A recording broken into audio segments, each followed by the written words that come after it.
नमस्कार, सुदर्शन न्यूज देख रहे हैं आप। समय है जवाब तो चाहिए का और मैं हूं आपके साथ आशीष प्रमोद गोस्वामी। मंदिरों में मौत बांटने की आतंक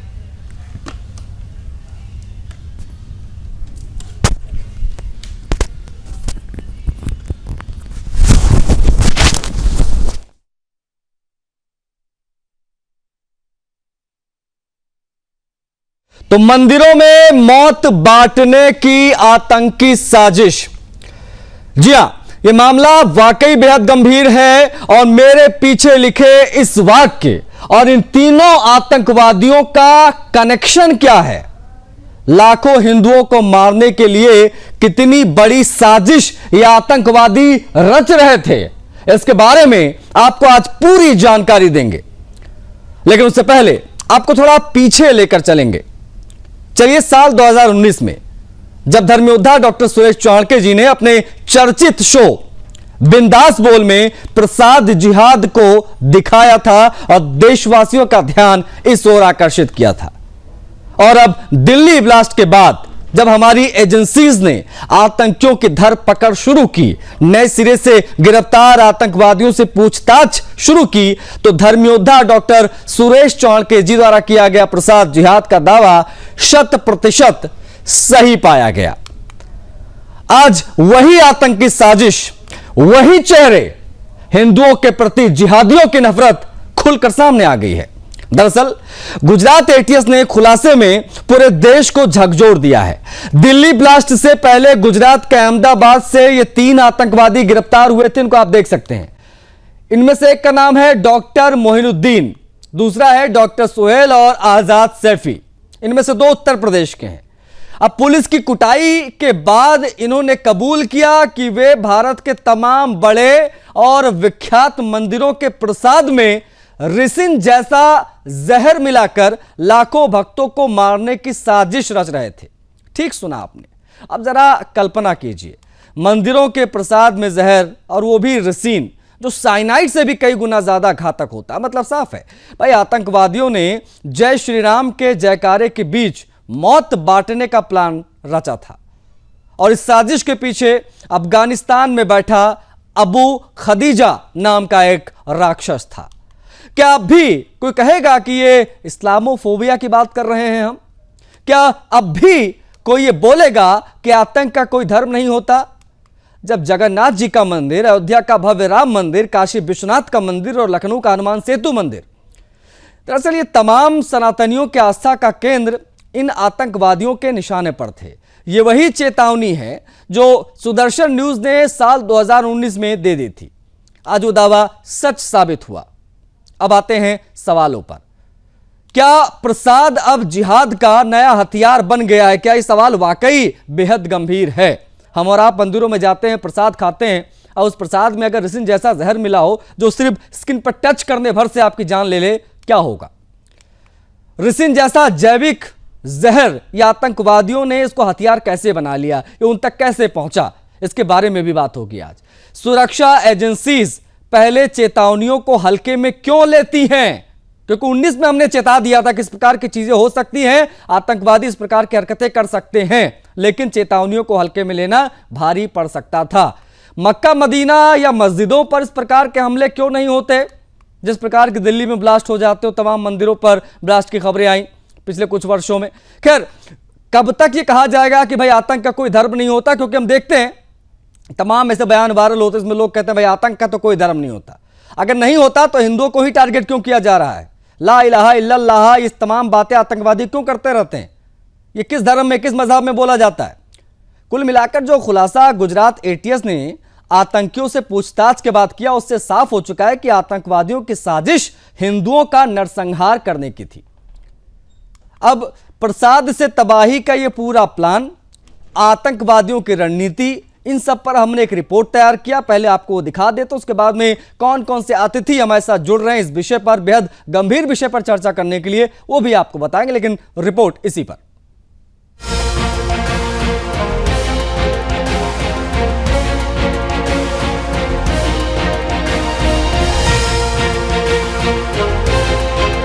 अगर आप सनातनी हैं तो सतर्क हो जाइए, अगर आप श्रद्धालु हैं तो सावधान रहिए।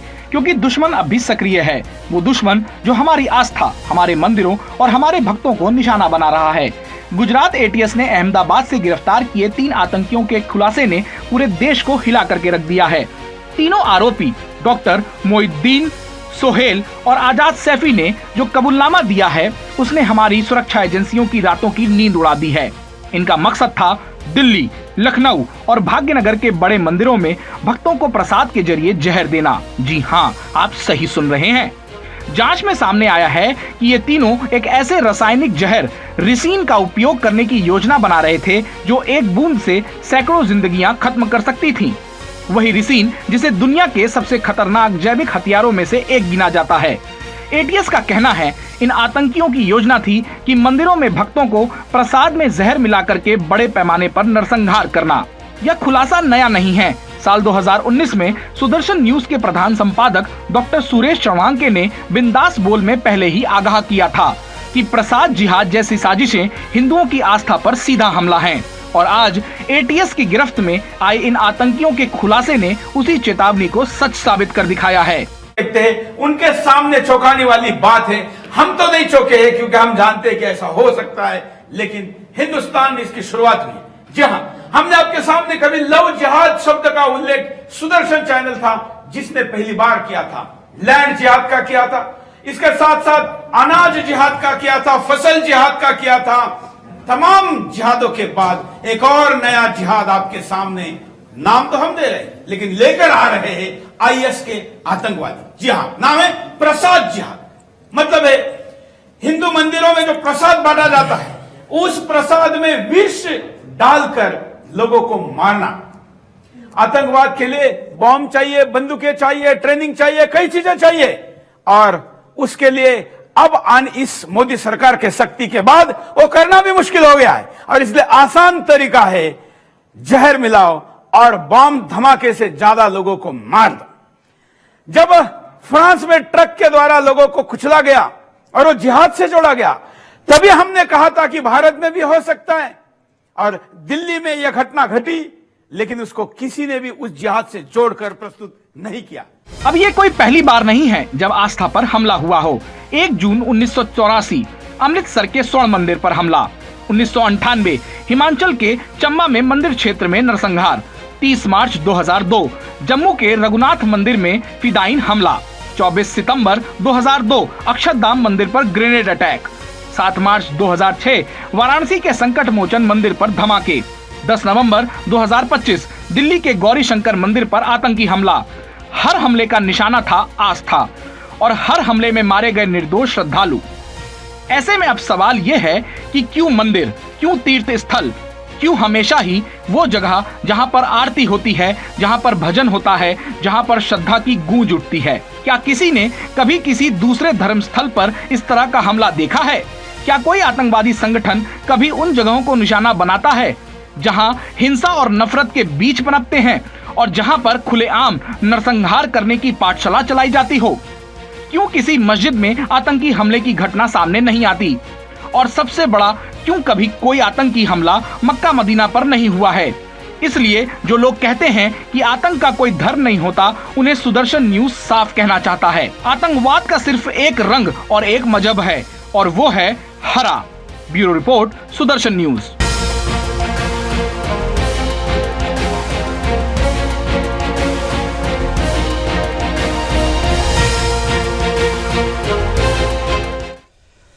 साल 2019 में धर्मयोद्धा डॉक्टर सुरेश चौहान जी ने जो बात कही थी वो 100% सच साबित हुई है।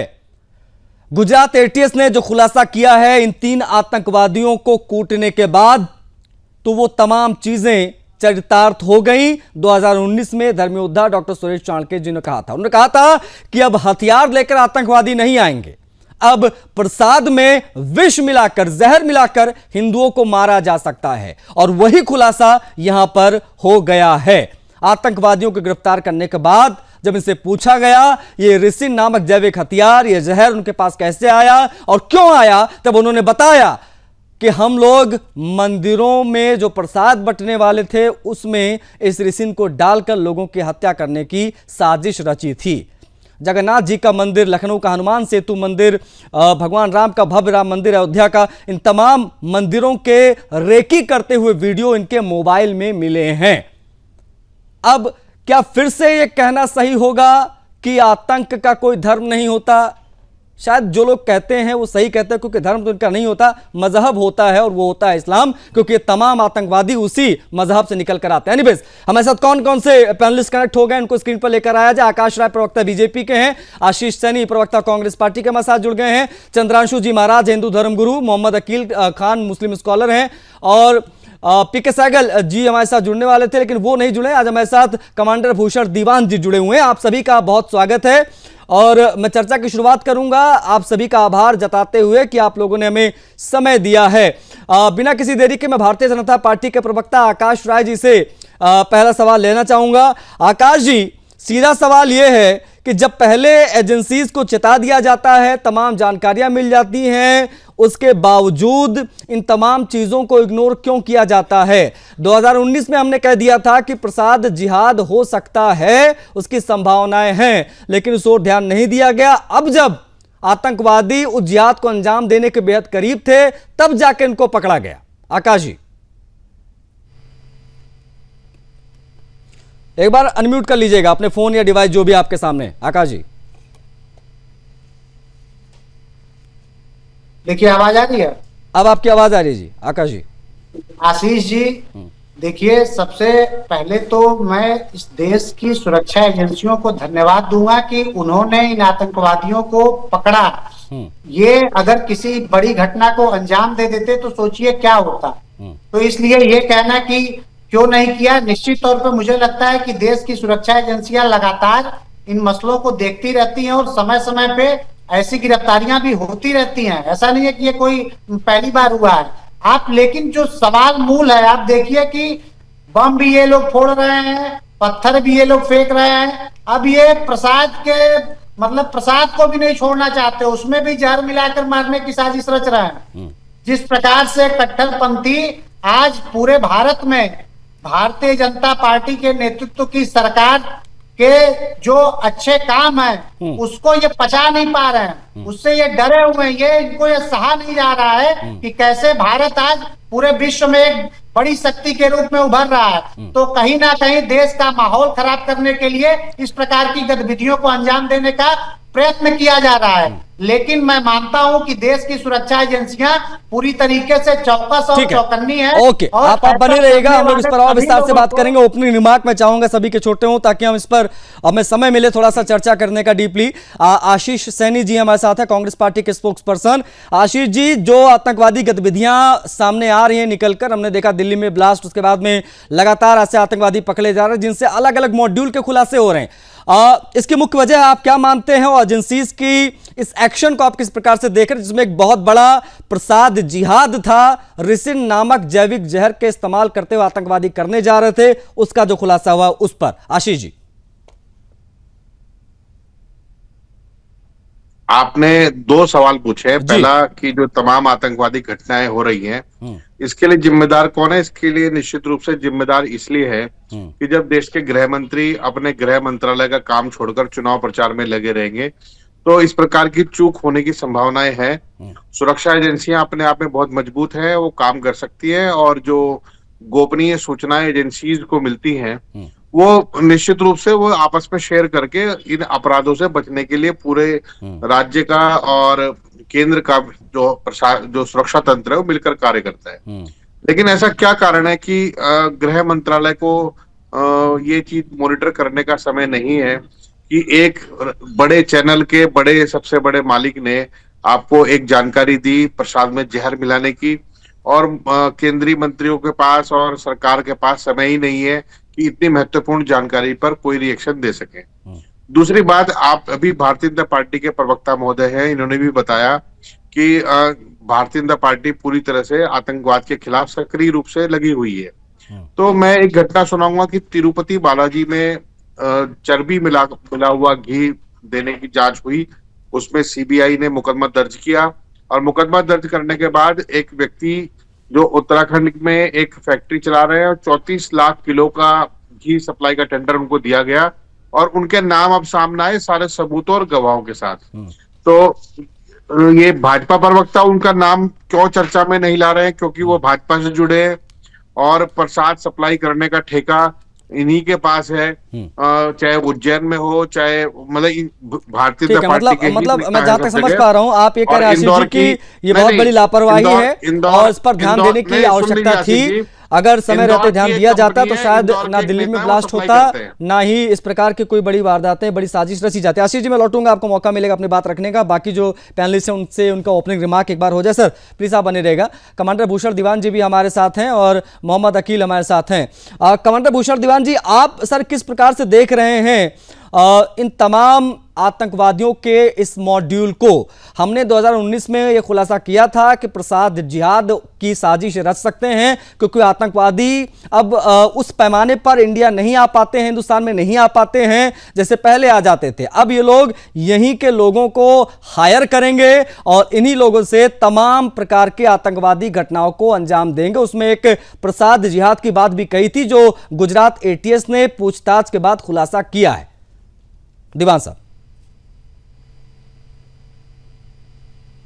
आपकी आवाज सर नहीं आ रही, प्लीज एक बार अनम्यूट कर लीजिएगा अपने डिवाइस को। मैं आप इसमें एक पैटर्न देख रहा हूं। आप देखिए हमास ने क्या कहा। ये हमास में क्यों कह रहा हूं, ये जो हमारे हुए हैं, आप तो रीजन की बात कर रहे हैं, और जो बम ये कार ब्लास्ट हुआ है इसका भी जो है टर्की से कनेक्शन है और टर्की में जैश ए मोहम्मद जाके वो भी हमास के पास भी गए हैं। तो हमास ने क्या कहा, ज्यूज को जीने का हक नहीं। बिल्कुल, ज्यूज को जीने का हक नहीं। मुझे तो लगता है हमास के नक्शे कदम में चल रहे हैं कि जीने का हक नहीं, किन प्रकार इनको मार दिया जाए। अब पूछा जाए को ये मानसिकता कहां से आती है? यहीं रह रहे हैं, यहीं का खा रहे हैं, उसी थाली में छेद कर रहे हैं और ये हर जगह हो रहा है। और अफसोस कई सरकारें में ये काम इनको उकसा रही हैं, इनको सरकारें उकसा रही हैं इनसे वोट लेने के चक्कर में। कौन कौन सी सरकारें या बसा भी रहे हैं स्लीपर सेल्स को बाहर से लाके। तो ये हमारी बड़ी विडंबना है। हमारे घरों के अंदर जयचंद जो है वो सबसे बड़ा खतरा है। हर दुश्मन के साथ, अंदर का बाहर का, दुश्मन के साथ लड़ने के लिए घर के जयचंद जो है, घर का बेदी लंका ढावे। रावण को मारना बड़ा मुश्किल था, जब विभीषण बताता नाभि में बाण मारो तभी रावण गया। तो खैर रावण की बात यहाँ नहीं हो रही। सवाल ये है, ये मतलब जो आपकी चैनल इतना बढ़िया काम कर रही है, वार्निंग दे रही है, वो काम होता नहीं है।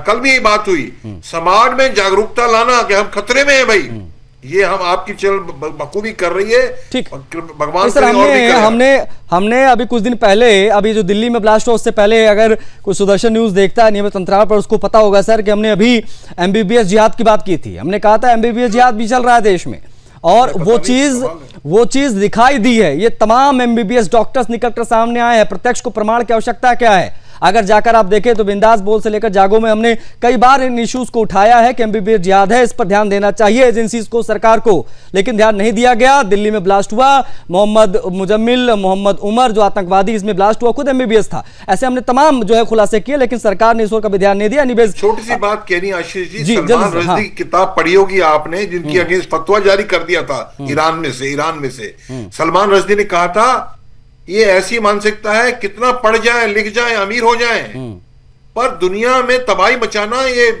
खून में भरा हुआ है। नहीं, इस पर हम और बात करेंगे, सर प्लीज आप बने रहेगा। हमारे साथ चंद्राशु जी महाराज भी हैं। महाराज जी, तमाम पॉलिटिकल पार्टीज, मैं भी नाम नहीं लूंगा, वो और तमाम तथा कथित सेकुलर सूरमा बार बार ये कहते हैं कि आतंकवाद का कोई धर्म नहीं होता। हम भी कहते हैं धर्म नहीं होता है, क्योंकि उनका तो मजहब होता है। अगर उनकी बात मान लीजिए सच भी है उनके हिसाब से, तो ये मंदिरों के प्रसाद में जहर मिला कौन रहा था और क्यों मिला रहा था? चंद्रांशु जी महाराज।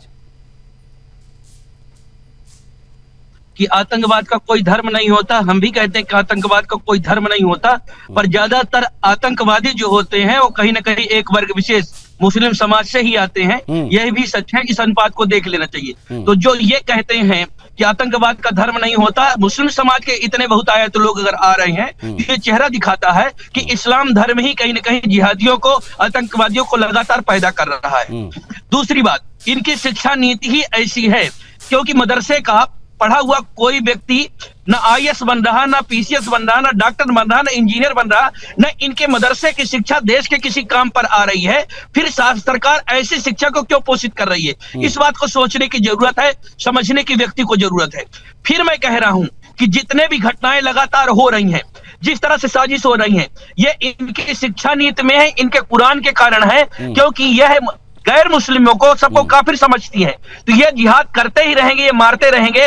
इनको शांति प्रिय जो समझते हैं, शांति का कबूतर जो उड़ाते रहते हैं, उनको इस बात को समझना पड़ेगा, सोचना पड़ेगा कि ये इनकी मानसिकता है। क्योंकि जहां पर फारसी है, ये लोग फारसी से लड़ रहे हैं, जहां पर हिंदू है, हिंदू से लड़ रहे हैं, जहां पर ईसाई हैं, ईसाई से लड़ रहे हैं। पूरे विश्व भर में इन लोगों ने मानवता के दुश्मन बनकर के लगातार कहीं ना कहीं हिंसा का रास्ता अपना के रखा है। ये अमन चैन का नाम केवल लेते हैं, पर इनके फितरत में ही ठीक है। मैं आऊंगा थोड़ा सा वीडियो भी आपका स्पष्ट नहीं आ रहा है, तो चंद्राशु जी महाराज का वीडियो को नहीं क्लियर दिखाई दे रहा है, प्लीज वो भी आप लोग देखिए। हमारे साथ मुस्लिम स्कॉलर भी हैं, मोहम्मद अकील खान जी। मोहम्मद अकील जी, ये 56 इस्लामिक कंट्रीज और ये जो मामले इस प्रकार के निकल कर सामने आते हैं, इसको आप जैसे तमाम स्कॉलर किस प्रकार से देखते हैं, जरा बताइए। अपने इन आतंकी भाइयों पर कब तक खामोशी आप लोग दिखाएंगे और क्यों? मैं आशीष जी, जो आपने कहा कि आतंकी भाइयों के खिलाफ कब तक खामोशी दिखाएंगे, मैं इन शब्दों का निंदा करता हूं, क्योंकि जो आपने कहा भाई, और मैं आपके चैनल पे एक शेर से अपनी बात की शुरुआत करूंगा कि जो मेरे देश के हैं गद्दार, जो मेरे देश के हैं गद्दार, नहीं है जिनको इससे प्यार, वो हिंदुस्तान छोड़ दे। जो मेरे देश के हैं गद्दार, नहीं है जिनको इससे प्यार, वो हिंदुस्तान छोड़ दे। मैं ये कह रहा हूं, और मैं आपके चैनल बड़ी जिम्मेदारी से बात कर रहा हूं। उस हिसाब से तो सर ये जितने हैं वो सारे साफ हो जाएंगे सर, उस हिसाब से अगर छोड़ना होगा, क्योंकि सभी तो गद्दार ही निकलते हैं, हर जगह पे सारे के सारे जो है मुसलमान ही निकलते हैं आतंकवादी। तो फिर आप डिबेट कर लीजिए। आप जब बोलने दूसरे का टीका टिप्पणी इतनी आप करेंगे तो कैसे काम चलेगा? आपने हमसे सवाल पूछा तो मेरा जवाब तो आप सुने। तो मैं क्रॉस क्वेश्चन तो करूंगा ना सर, मैं क्रॉस क्वेश्चन तो करूंगा ना सर मोहम्मद अकील जी। नहीं, आप कहिए, आपको कौन रोक रहा है, लेकिन आपने हमसे सवाल किया ना, उसका जवाब सुनिए। मैं कह रहा हूँ नहीं, फिर ये नहीं मामला ये आ जाता है ना मोहम्मद अकील जी। मैं बार बार इंटरप्ट इसलिए कर रहा हूँ क्योंकि आप मुद्दों को डाइवर्ट करने लग जाते हैं, आप शायरियां सुना रहे हैं। मैं आपसे कह रहा हूँ कि हिंदू मंदिरों के प्रसाद में रिसिन नामक जहर मिलाकर हिंदुओं के नरसंहार की साजिश रची गई। अब जिन्होंने ये साजिश रची उनकी तस्वीर भी हम दिखा रहे हैं, उनके हम नाम भी बता रहे हैं, सभी के नाम के आगे लगाया मोहम्मद। अब आप लोग कहते हैं कि भाई इनका कोई धर्म नहीं होता, ये इस्लाम नहीं हो सकते, चैनल के माध्यम से मैं कहना चाह रहा हूं, इनको फांसी दे दीजिए। सुदर्शन न्यूज चैनल की हैसियत है कि इनको फांसी देंगे। अरे वो हमारे देश में कानून है, उनको फांसी देगी और फांसी नहीं। सुदर्शन न्यूज की हैसियत पता नहीं क्या है, वो मैं आपसे नहीं पूछ रहा हूँ। मैं सुन लीजिए मेरी बात। सुदर्शन न्यूज आप जैसे लोगों को एक्सपोज करता रहता है, जो यहाँ पर जो है अच्छी अच्छी बातें करते हैं। आज तक कभी आप लोगों ने विरोध नहीं किया इस प्रकार के लोगों का। मुसलमान चुपचाप इस प्रकार की चीजों को देखता रहता है। कतई इनको फांसी होनी चाहिए। मैं कह रहा हूँ कि अगर अरे किस मजहब के थे, ये किस मजहब के थे जो पकड़े गए? आप मजहब को क्यों बीच में ले आते हैं? अरे क्यों ना लेके आए बीच में भाई? आप हमारे मंदिरों के प्रसादों में जहर मिलाकर हमको मारने की साजिश रचे, हम मजहब की बात ना करें? क्यों ना बात करें भाई? क्यों मजहब की बात करें? क्यों ना करें? जो जिन लोगों ने किया है, ये हुकूमत की जिम्मेदारी है, सरकार की जिम्मेदारी है कि ऐसे लोगों को क्यों पनपने दे रहे हैं। इनका फन कुचलना चाहिए। सरकार क्यों नहीं कर रही है? जब सुदर्शन न्यूज चैनल ने 2019 में एक चेतावनी दी थी कि ऐसा हो सकता है, तो हुकूमत क्या कर रही है? हुकूमत सुनिए इनके फन कुचलना जरूरी है। जो इस तरीके के लोग हैं, इनके फन कुचलना जरूरी है। लेकिन आपको तो सिर्फ धर्म और इस्लाम से मतलब है ना भाई। जब एक ही मजहब के आतंकवादी बिलबिलाकर बाहर निकल रहे तो बात तो उन्हीं की करेंगे ना।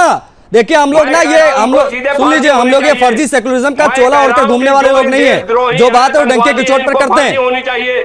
आप बात तो सुनिए ना, आप बात नहीं सुनेंगे ना पूरी।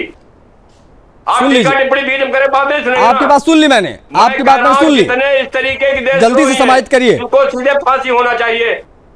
मैं कह रहा हूं आपके चैनल पे जितने देशद्रोही है, आतंकवादी हैं, सीधे इनको जेल में नहीं डालना चाहिए, इनको सीधे फांसी होनी चाहिए, इनका इनकाउंटर करना चाहिए।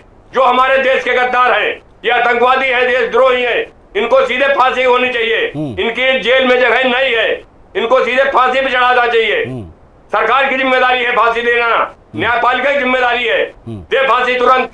इनको जेल में रखने की जरूरत नहीं है, कोई मुकदमा इनका नहीं लड़ेगा। नहीं है, मुकदमा लड़ने वाले लोग भी हैं, मुकदमा लड़ने वाले भी लोग भी हैं, कई पॉलिटिकल पार्टीज के तमाम बड़े नेता मुकदमा लड़ने में पहुंच जाते हैं। एनीवे, नहीं ठीक है, साक्ष्य सबूत अगर है तो इनको फांसी होनी चाहिए। सबूत? अब इससे बड़ा सबूत क्या?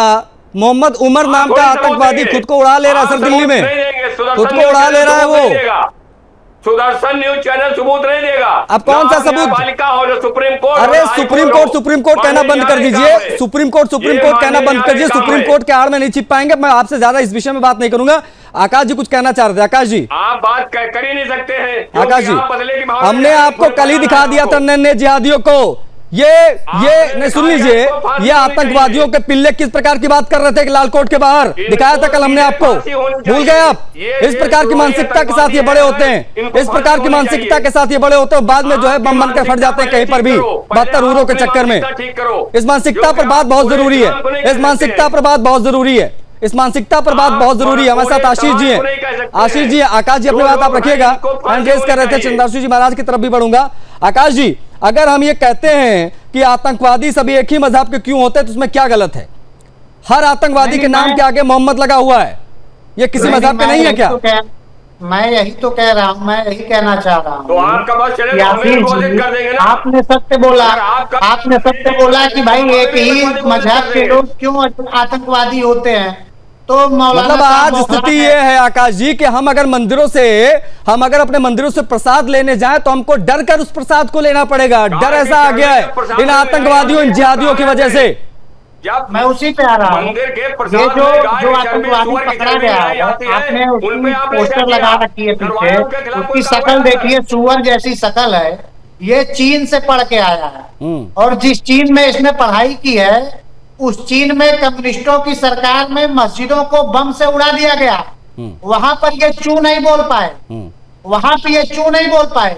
लेकिन यहाँ पर सुदर्शन न्यूज के एक पत्रकार ने जब ये कह दिया कि एक ही मजहब के लोग क्यों आतंकवादी होते हैं, तो मौलाना साहब भड़क गए। अरे भाई, कोई सत्य भी न बोले। आप लोग मतलब भाई आतंक की सच्चाई को खुलकर सामने हमने रखा है और रखेंगे, ये बात बहुत स्पष्ट कर दें। मोहम्मद अकील खान जैसे 1,36,000 आ जाएं, हमने जो बातें खुलकर कही हम खुलकर करेंगे।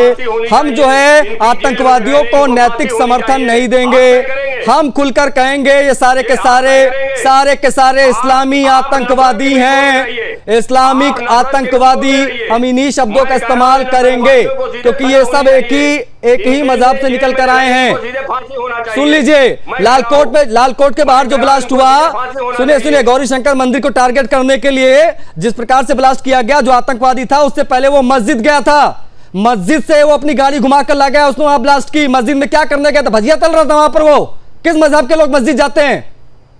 इस पर बात नहीं करेंगे आप। एक छोटा सा ब्रेक लेना पड़ रहा है मुझे, एक छोटा सा ब्रेक लेना पड़ रहा है। अखिल जी, मैं ब्रेक से लौट कर आऊंगा, इसी विषय पर बात करूंगा। और यह समझना भी बहुत जरूरी, रिसिन जैसा जैविक जहर इन आतंकियों तक कैसे पहुंचा? क्या यह प्रसाद एक नया हथियार बन गया इन लोगों के लिए? प्रसाद में जहर मिलाकर हिंदुओं के नरसंहार की साजिश रचने वाले ये 3 आतंकवादी, जिनके नाम के आगे लगा हुआ है मोहम्मद, ये किस मजहब से आते हैं? ये सवाल जब हम पूछते हैं तो मोहम्मद अकील खान साहब जैसे लोग बिलबिला उठते हैं, नाराज हो जाते हैं, वो हम पे टारगेट करने लग जाते हैं। क्या गलत पूछ लिया मैंने? यही बेहद महत्वपूर्ण सवाल है। आऊँगा अखिल जी, मैं आऊँगा। अखिल जी अपनी बात रखिएगा। हमारे साथ कमांडर भूषण दीवान जी हैं। कमांडर भूषण दीवान जी, क्या मैंने गलत कहा? अगर मैंने गलत कहा तो मुझे सही कर दीजिए। क्या ये लोग किसी एक मजहब के नहीं हैं? इनके नाम के आगे मोहम्मद लगा होना क्या इस बात का प्रमाण नहीं है कि ये लोग खास मजहब से आते हैं? अगर ये सवाल उठाना गलत है तो फिर सही सवाल क्या होना चाहिए इन आतंकवादियों को लेकर? कमांडर भूषण दीवान जी। आशीष जी, आपने बिल्कुल वाजिब सवाल पूछा है। और रिस्पेक्टेड आदरणीय मोहम्मद खान साहब क्या बोल रहे हैं, सरकार को एक्शन लेना चाहिए, सरकार सो रही है। मैं कहना ये चाहता हूं, आप देखिए अंग्रेजों के टाइम भी और हर एडमिनिस्ट्रेशन में चिन्हित किया जाता है पर किस इलाके में कौन से टाइप के लोग किस टाइप की खुराफात करते हैं, तो उनको क्या पढ़ाई कराई जाए, स्पेशल काउंसलिंग दी जाए।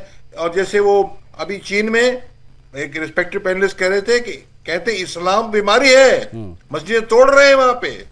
जो भी उन्होंने एक्शन लिया मैं उनकी सपोर्ट नहीं कर रहा हूं, पर मैं कहना चाह रहा हूं एक सोशल भी कारण होता है। इतनी चोरियां क्यों हो रही हैं समझो, गरीबी बहुत है, चोरियां हो रही हैं, सड़कें खराब है, एक्सीडेंट हो रहे हैं, गोलियां बारूद पिस्तौल आसानी से मिलते हैं तो बहुत मर्डर हो रहे हैं। तो कारण देखना चाहिए, खाली आंख बंद करके सरकार की गलती है, सरकार की गलती है, मोहब्बत करे या जो भी करे गलती सरकार की है, ये गलत मानसिकता है। सोशल डेवलपमेंट, सोशल का एडमिनिस्ट्रेशन की बात क्या होती है कि नागरिक जो है उसको भी पढ़ाया जाए, सिखाया जाए, स्पेशल कोचिंग की जाए, और उसकी निंदा की जाए, उसको कोचिंग की जाए, उसको देवबंद ना भेजें, उसको मदरसे में ना भेजें, उसको बताएं लिव एंड लेट लिव, सभी को जीने दो। सरकार की गलती से क्या होता है, पहले तो होना नहीं चाहिए क्राइम।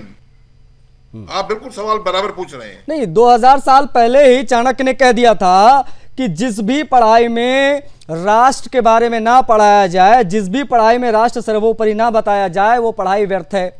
अब ये लोग जो एमबीबीएस कर लेते हैं, वो अगर डॉक्टर्स व्हाइट कॉलर वाले जिनको कहा जाता है, वो अगर आतंकवादी निकलें तो कौन सी पढ़ाई, काहे की पढ़ाई। आज ये अल-फलाह यूनिवर्सिटी जो निकल कर सामने आई आज यहाँ फरीदाबाद में, वहाँ से क्या क्या चीज़ें निकल कर सामने आ रही हैं।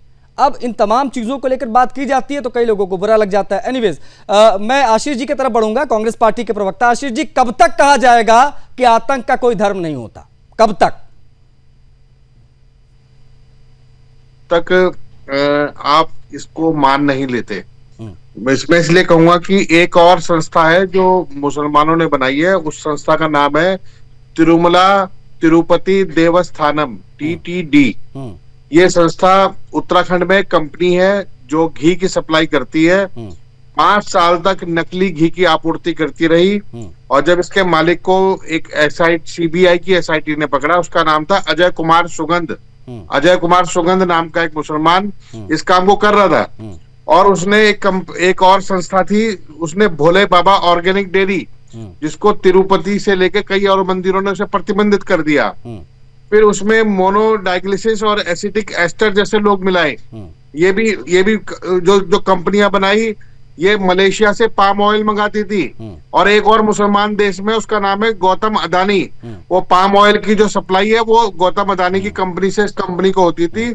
5 साल तक तिरुपति में मुझे एक चीज और बता दी आशीष जी। अरे सुन लीजिए, नहीं ठीक है, आपके ये कुतर्क मैं आपके कुतर्कों पर बात करूंगा। कांग्रेस पार्टी इन आतंकवादियों को नैतिक समर्थन कब तक देगी, यह सवाल पूछ रहा हूं आपसे।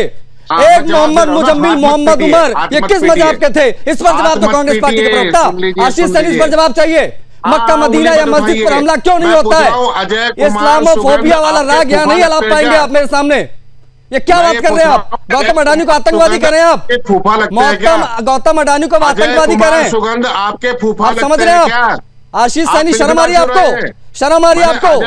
कांग्रेस हमेशा कहती है आतंकवाद का कोई धर्म नहीं होता। 2008 में दिल्ली में सिलसिलेवार बम धमाके, सरकार आपकी। 2009 में धमाके, सरकार आपकी। जयपुर ब्लास्ट, सरकार आपकी। 1993 सरकार आपकी। कितने मामले बताऊं, कितने मामले बताऊं? शर्म आनी चाहिए। ये नैतिक समर्थन कांग्रेस ने दिया है, खुलकर कह रहा हूं। आतंकवादियों को नैतिक समर्थन देने वाली कांग्रेस पार्टी आज इस प्रकार की बेफिजूल बातें कर रही है। महाराज जी, चंद्रांशु जी महाराज, आपको लेकर आ रहा हूं, जवाब दीजिए इनको हिंदू आतंकवाद दिखता है, शर्म आनी चाहिए। ये भगवा आतंकवाद, हिंदू आतंकवाद कहने वाले लोगों को आज ये इस्लामिक आतंकवादी दिखाई नहीं दे रहे हैं, दिखाई नहीं दे रहे हैं। जवाब दीजिए चंद्रांशु जी महाराज, इनको ऑडियो डाउन कीजिए आशीष सैनी का। इन जैसे दोगले लोगों को सुनने की भी मुझे कोई जरूरत नहीं है। आशीष सैनी जैसे लोगों को। मेरी बात सुनिए, मैंने आपकी बारी का इंतजार किया। आप प्रवक्ता है, आप सुनिए मेरी बात को, सुनिए आप। मैंने अभी तक नहीं बोला, आप मेरी बात को सुनिए।